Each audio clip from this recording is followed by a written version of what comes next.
La agricultura en el Chaco, como algunos ya saben, viene expandiéndose lentamente desde hace aproximadamente 4 años. Si bien ya hay experiencias de empresas que arrancaron en forma importante allá por el 2009 aproximadamente, realmente el interés por la agricultura de lo que se conoce como un complejo sojero recién arranca en el 2012-2013, pero lamentablemente ese año sufrimos una sequía muy importante en el Chaco que asustó realmente a aquellos productores que intentaban iniciarse en estas actividades, y esto demoró hasta aproximadamente la campaña 2017-18, en que ya algunos, sobre todo ganaderos, que empezaban a entender que mantener sus pasturas, aquellas que estaban con infestación de malezas leñosas, sobre todo con un alto costo de producción, bueno, eso hizo que muchos de ellos empezaran a reconvertir esas pasturas degradadas en parcelas agrícolas y iniciaran las siembras de soja, de maíz, algunos también con sorgo, a partir de la campaña 18-19, y eso se ha venido manteniendo y expandiendo año a año, a tal punto que en la campaña 19-20, o sea, la campaña pasada, se alcanzó la cifra de 45.000 hectáreas de soja y unas 25.000 hectáreas de maíz, así que dentro de lo que podemos decir el complejo sojero, estábamos hablando de un mínimo de 70.000 hectáreas. Lamentablemente volvimos a tener una sequía, en este caso mucho más grave y aguda que la del 12-13, y este año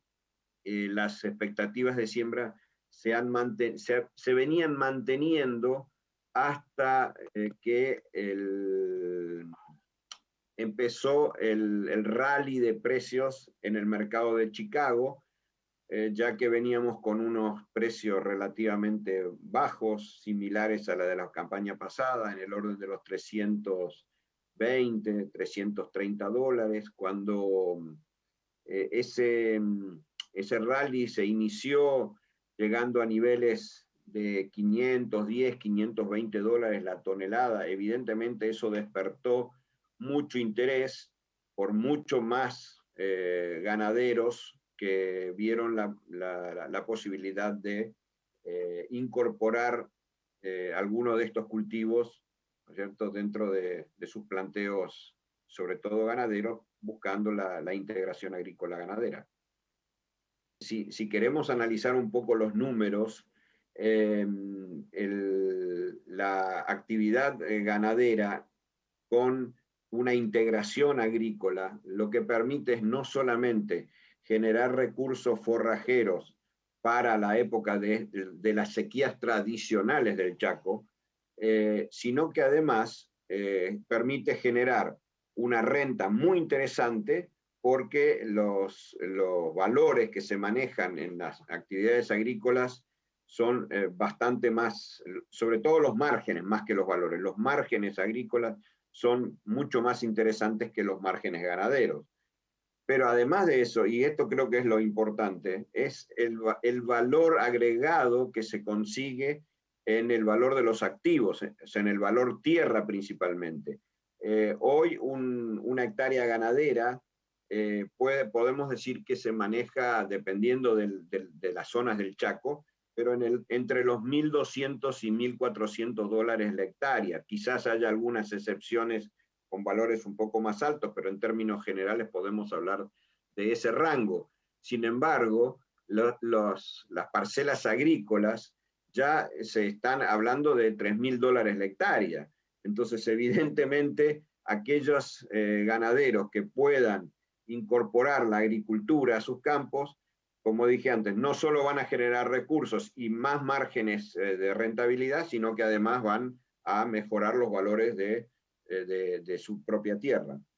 De esas 45.000 hectáreas que yo te mencionaba, que probablemente alcancen las 50.000 como consecuencia de la suba de los precios, aproximadamente un 30% está dentro de lo que es el ejido de las colonias menonitas. O sea, son básicamente colonos menonitas los que están sembrando el cultivo de soja y en su rotación incluyendo al maíz y también al sorgo. El otro 70% está concentrada entre dos regiones del Chaco. Una de ellas es la zona de Mariscal Estigarribia, que hoy ya se está empezando a conocer como la capital de la soja del Chaco. En esa zona aproximadamente estamos hablando de unas 25.000 hectáreas, así que es prácticamente el 50% del área total que se está sembrando en el Chaco está concentrada dentro del distrito de Mariscal Estigarribia. La otra zona sería la zona de agua dulce, en donde también hay colonos, no colonos, perdón, productores ganaderos y productores agrícolas, que también están sembrando soja, maíz y sorgo. Y la tercera zona sería ya un poco más hacia lo que es la zona de influencia de la bioceánica, pero siempre cerca de las colonias menonitas. Esa es un poco la distribución y eso va en expansión, se va extendiendo hacia el sur, ya hay zonas al sur de Mariscal Estigarribia, en la zona al sur de Neuland, donde ya algunos productores empiezan a incursionar,